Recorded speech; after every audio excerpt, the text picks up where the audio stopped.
Votre invité à présent dans la grande interview en direct sur Boursorama, c'est Bruno Retailleau. Bonjour. Bonjour à vous, David Giaco. Merci d'être là, président des sénateurs Les Républicains.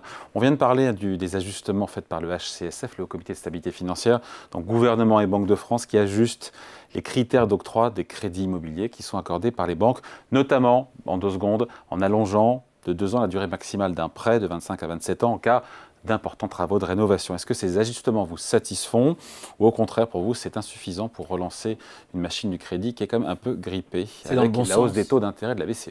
C'est dans le bon sens, mais tout ça est très partiel. Vous avez souligné d'ailleurs une des mesures qui consiste à passer de 25 ans et pour allonger le taux de maturité des prêts jusqu'à 27 ans, mais en même temps, en rajoutant les 10% de travaux finalement de transition, c'est-à-dire d'isolation, etc. Donc je ne pense pas que ça fasse grand-chose.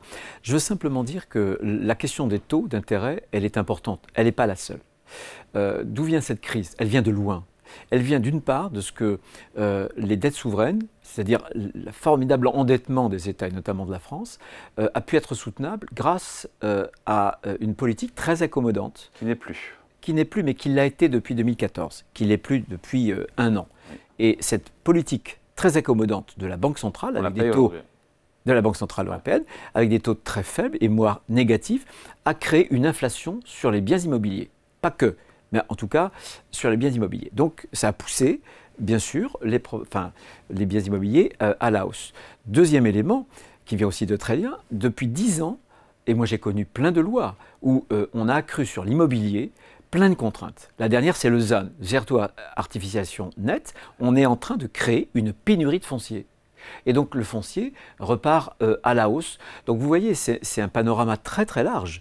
Et moi je pense qu'aujourd'hui, il va falloir trouver un certain nombre de mesures. Sur les taux, bien sûr, il y aura la décision dans quelques jours de la BCE qui devrait ralentir cette augmentation ou peut-être faire un palier. Oui. Mais ça ne suffit pas. Si on ne dessert pas les contraintes... Justement, est-ce que certains courtiers en crédit immobilier réclament de faire sauter ce plafond d'endettement limité à 35% des revenus, cette règle qui bloquerait un dossier sur 2 de financement dans les banques, nous dit meilleur taux? Moi, je pense que ça ne suffit pas. Je pense que, encore une fois, l'aspect taux est important, mais je pense que l'autre aspect, le choc d'offres, est fondamental. Et aujourd'hui, en France, on fait tout pour que le logement soit en crise.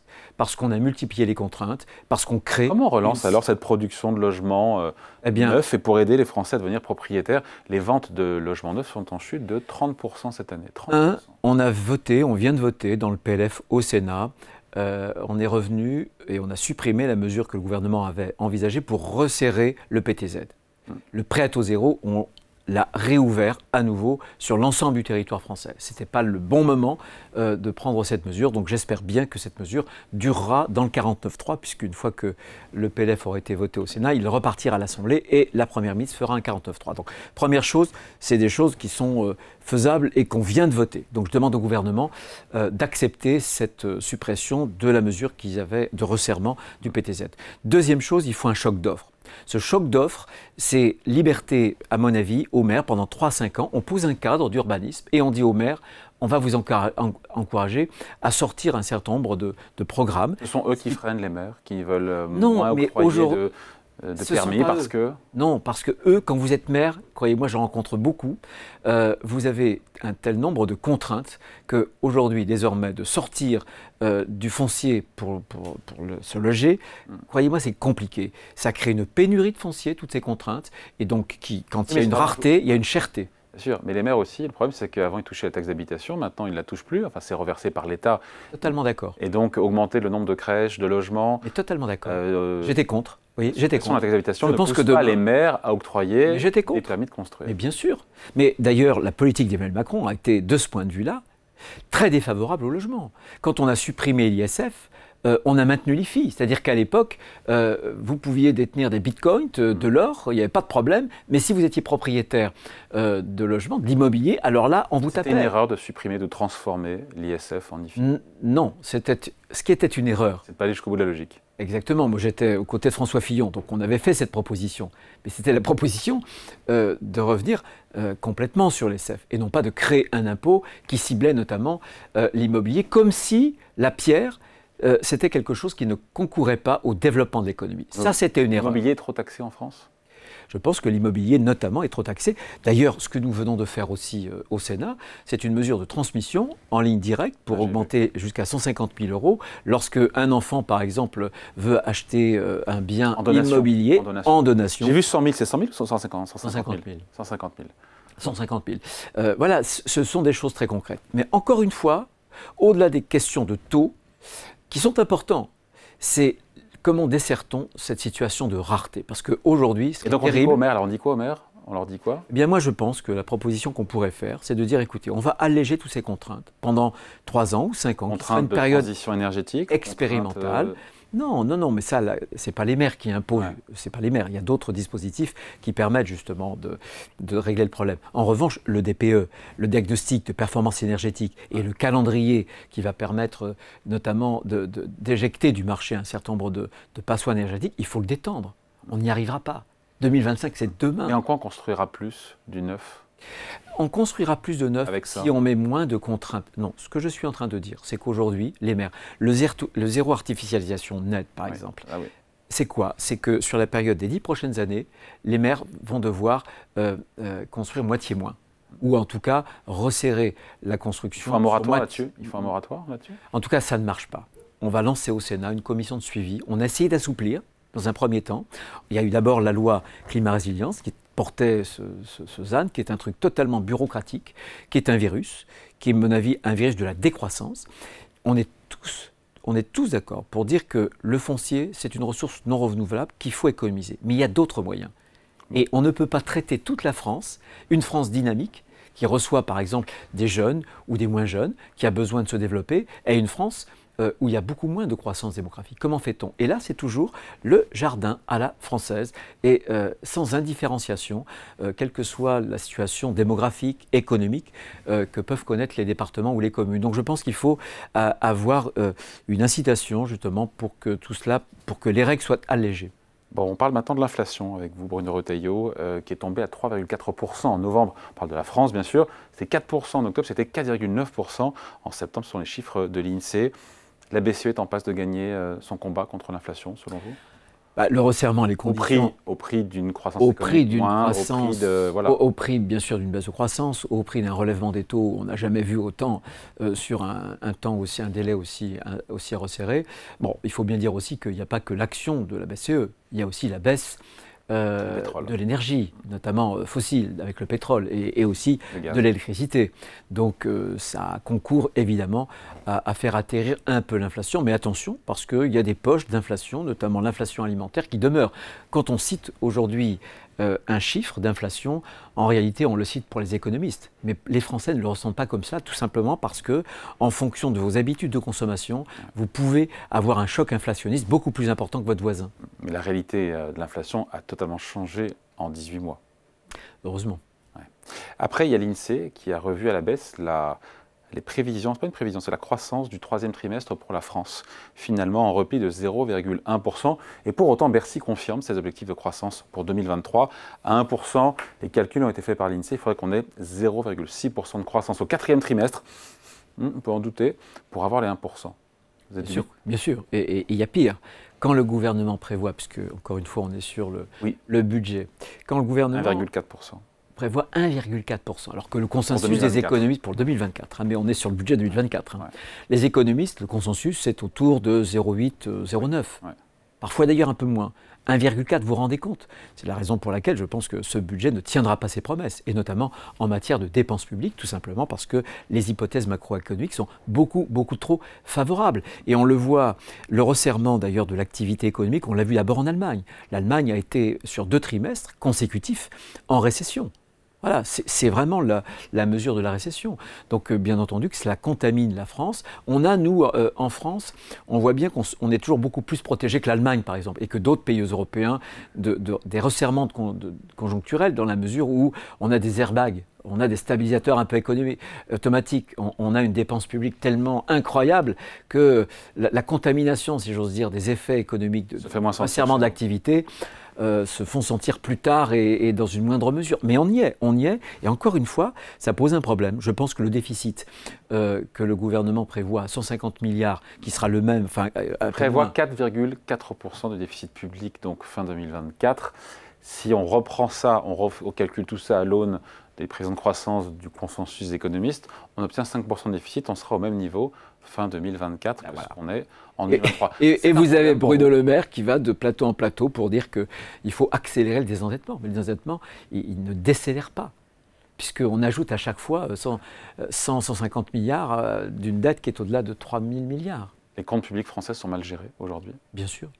On peut même dire qu'Emmanuel Macron, et je ne prends même pas en compte la période Covid, ce qui est normal, il fallait un bouclier. Mais Emmanuel Macron aura été, de tous les présidents de la République, de la Ve République, le plus dépensier. Les choses sont claires. Et ce qui est terrible, voyez, ce qu'il faut dire aux Français, c'est qu'on augmente considérablement les déficits et la dépense publique. En 3 ans, cette dépense publique aura augmenté d'un peu plus de 650 milliards. Mais la richesse produite par les Français, le PIB, n'aura augmenté que de moins de 300 milliards. C'est-à-dire que désormais, il y a non plus un multiplicateur keynésien, c'est-à-dire qu'auparavant on disait, voilà, on augmente la dépense publique, mais ça fait un levier pour augmenter l'activité. Ben là aujourd'hui, plus on augmente la dépense publique, moins l'activité augmente. On voit bien que la dépense publique en France n'est pas la solution. Elle fait quoi la droite si elle est au pouvoir? Est-ce qu'elle cherche à faire revenir à retourner très rapidement sous les 3%. Mais Macron attend ça pour 2027, passer sous les 3%. C'est une trajectoire qui n'est pas assez rapide. Vous faites quoi si vous êtes aux affaires? Et vous coupez où? Nous avons refusé de voter la trajectoire jusqu'à 2027, puisque dans cette trajectoire-là, la France sera le dernier pays européen, vous m'entendez bien, le dernier pays européen à atteindre un objectif situé en dessous des 3% de déficit public. C'est terrible. Et il y a quelques semaines, on est passé pour l'endettement du 23e rang au 25e rang. Ça signifie que seuls la Grèce et l'Italie font moins bien que nous. C'est catastrophique. Donc on a, nous, proposé une trajectoire qui nous ramène dès 2025 au 3%. Et cette trajectoire, on se l'applique. Et on se l'applique. Vous savez que ça pénalise l'activité, il faut l'assumer aussi. Non, ça ne pénalise pas l'activité. Il y a tellement quand on est en phase de croissance, quand on est en phase de croissance et que l'activité, qu'on a deux... Non, mais ce qui est vrai, c'est que quand on a 2% de croissance, c'est peut-être là où il faut faire des efforts plutôt que quand ça ralentit. Non ? Je suis pas d'accord. Donc, on a défini une trajectoire. La trajectoire, vous me posiez la question, qu'est-ce que la droite ferait? Eh bien, nous, on le fait au Sénat. C'est-à-dire qu'on s'est dit, on va se donner une trajectoire qui permet d'atteindre les 3% de déficit public dès 2025. Alors comment? Eh bien, ça fait beaucoup, ça fait 2 points de PIB, ça fait 50 milliards d'économies, je réfléchis en même temps, plus de 50 milliards d'économies. C'est de bon calcul mental. Non, mais ça signifie, par exemple, 2 ans, waouh, ça signifie que, par exemple, dans le PLF, on fait 6 milliards d'économies de plus que ce que le gouvernement propose. Le gouvernement propose en fait 2 milliards seulement. Il arrête pour 14 milliards de dépenses exceptionnelles, on est d'accord? Il arrête. La protection des Français, c'est les boucliers tarifaires. Exactement, donc il les arrête. Donc ça, quand on arrête une dépense exceptionnelle, on ne fait pas une économie. Il fait vraiment 2 milliards d'économies. Là-dessus, nous, on fait 6 milliards d'économies. Et on les fait un petit peu partout. Je vais vous prendre un exemple. D'abord, on crée encore cette année plus de 8200 postes dans la fonction publique. Absolument. Franchement. On en a créé déjà plus de 11 000 l'an dernier. Où va-t-on? On est le pays du monde où on a le plus, peut-être que la Chine exceptée, puisque c'est un pays à la fois totalitaire et communiste, mais ça ne peut pas durer. On a une fonction publique qui est pléthorique et qui s'appauvrit d'ailleurs. Bon, ça ne veut pas dire qu'il ne faut pas des fonctionnaires, ils sont de bonne qualité, mais si on veut mieux les valoriser, il faut faire des choix. Mais je vais vous dire, on a plus de 1200 agences. L'État s'est démembré, a créé plein d'agences. Ces agences... C'est quoi une agence pour le commun des mortels? Alors, une agence, par exemple, vous avez des comités Théodule, des commissions dans tous les coins, et ça prospère. Et ça a créé plus de 220 000 emplois en 15 ans. On en est maintenant à 420, 430 000 emplois. Il y en a qui sont utiles. Il y en a qui sont utiles, mais quand vous avez, par exemple, sur la santé au travail, 5 ou 6 comités qui s'occupent de la même chose, Mais il y en a 4 ou 5 de trop. Quand vous avez... On arrive à 50 milliards avec ça? Non. On arrive... Si, non, on arrive... D'économie, je parle. Non, pas d'économie. La trajectoire que nous proposons, ce n'est pas 50 milliards d'économies. Sur 2024, c'est déjà 6 milliards que nous allons faire. D'ici 2025. Ce que je veux dire, c'est qu'il y a de la mauvaise graisse. Et on doit pouvoir... Vous savez, il y a une mesure de productivité qui est assez claire. Vous prenez la dépense publique d'un pays et vous divisez par le nombre de fonctionnaires. Mais vous verrez qu'en Europe, nous, on a un problème de productivité dans la sphère publique d'environ 10%. Et ces 10%, on doit pouvoir les gagner. Comment? Mais c'est débureaucratisé. Je vous donne un exemple, l'hôpital. Vous avez un taux d'encadrement administratif, je ne parle pas des aides-soignantes, des infirmières, des médecins, administratif de 34%. En Allemagne, 25%. La différence, c'est 127 000 postes. Voilà, il faut débureaucratiser. Et ça, c'est fondamental. Il faut moderniser, comme dans une entreprise. C'est-à-dire qu'il faut être plus exigeant, il faut avoir des mesures de résultats et il faut faire des mesures de productivité aussi. Il faut aussi supprimer les agences, les doublons. J'étais président de région. J'avais du personnel qui s'occupait des aides pour les PME. L'État avait du personnel qui s'occupait du PME. Les communautés de communes ont des postes qui s'occupent aussi des PME. C'est des triplons, vous voyez. La réforme de l'État et des collectivités, de la sphère publique, c'est l'angle mort de la politique économique d'Emmanuel Macron depuis 2017. Bien sûr. Mais attention, on rentre dans une période où la France, et c'est la fragilité de la France, on a des déficits jumeaux. On cumule à la fois un déficit public, je viens d'en parler, ce qui veut dire que l'État dépense plus qu'il ne gagne, avec un déficit commercial. Commerce extérieur. Voilà. Et ça, ce qui est compliqué, ça veut dire que la France consomme plus qu'est-ce qu'elle ne produit. Pourtant, on parle de réindustrialisation. Vous la voyez pas, vous? Je ne la vois pas du tout. C'est l'épaisseur d'un trait. Alors, en Vendée, je la vois, mais la Vendée a toujours été très industrielle. On a pratiquement 28%. On a un taux même un peu supérieur à l'Allemagne, d'industrie. Bah oui. C'est bien de le dire. Hein. Ouais, non, mais ça existe. Hein. Je veux dire que j'ai toujours dit que le Mittelstand français, c'était en Vendée notamment et dans l'Ouest. Mais non, je ne la vois pas. Il peut y avoir quelques points qui. Il y a eu des annonces, comme en milliards, avec il y a quelques annonces. Les laboratoires pharmaceutiques, les méga-usines de batteries dans le Nord, là où il y a Bertrand. C'est très ponctuel, c'est très ponctuel. Et quand on compare, encore une fois, la France à l'Allemagne sur d'autres pays, on est en retard. Mais tout ça est préoccupant, vous voyez, parce que je voyais l'autre jour une mesure qu'il faut avoir à l'œil, c'est l'écart de taux de la dette entre l'Allemagne. Ah, ça c'est intéressant. Ça a bougé depuis quelques semaines. En 3 ans, cet écart de taux a doublé. Voyez. Donc pour l'instant, c'est à bas bruit, c'est sans conséquence. Mais à un moment donné, ça peut avoir des conséquences. Et la conséquence, c'est un appauvrissement de la France. Puisque vous en parlez des taux d'intérêt, c'est intéressant. Le taux à 10 ans français était monté jusqu'à 3,5%. 3,5 et même au-delà, et même un peu au-delà. Sur les OAT, les emprunts d'État. Et vous vous rendez compte, l'an prochain, l'État va devoir lever 285 milliards. Un des plus gros émetteurs de la zone euro. Énorme. Sauf qu'en depuis, on est passé sous les 3%, on est à 2,80. Oui. Contre 3,50, 3,55 fin octobre. C'est une bonne nouvelle pour l'économie française, ça? Ça, c'est une bonne nouvelle. Mais cette nouvelle, elle est précaire. Et tout le problème. Ça allège un peu la pression sur les finances publiques, sur les crédits immobiliers. Vous qui êtes très pointu en économie. En économie, la soutenabilité de la dette. Je disais tout à l'heure que c'est grâce à la Banque Centrale Européenne, avec le quantitative easing, cette politique de taux très bas, qu'on a pu tenir. Le problème de la soutenabilité de la dette, c'est que lorsque votre croissance est molle, et elle devient molle, notre croissance, et si jamais le taux d'intérêt réel passe au-dessus du taux de croissance, c'est la catastrophe. Parce que ça veut dire que la richesse que vous créez, vous la consacrez d'abord à rembourser le service de la dette. Et alors là, votre dette devient de moins en moins soutenable. Eh bien, pour l'instant, ça n'est pas le cas. Oui. Mais le jour approche où, avec une croissance molle, ce taux de croissance molle passera en deçà du taux d'intérêt réel. Le taux d'intérêt réel étant la différence entre le taux d'intérêt nominal et l'inflation. Bon, c'est bien, c'est pointu ça. À droite, non, mais à droite, c'est bien. On ne parle pas assez d'économie à droite, pardon. Je suis content de vous avoir ici parce qu'on vous entend beaucoup la droite sur les questions, évidemment, d'immigration, sur le régalien, mais sur l'économie, pardon de vous lire, c'est vrai que je suis content de vous entendre là-dessus sur ces questions. Je suis d'accord. Moi, c'est une passion. J'essaie d'ailleurs de lire toutes les semaines un peu de revues de recherche économique. Je ne m'y astreins même pas, c'est un plaisir. Mais je pense que, je vais vous dire... Au-delà de vous, ça veut dire qu'à droite, on a du mal à savoir quel est le logiciel économique de la droite. C'est ça ma question derrière. Je vais vous dire comment je l'ai vécu. Moi, j'étais très proche de François Fillon, j'ai fait sa campagne. Bon, Et il y a eu le crash de cette présidentielle.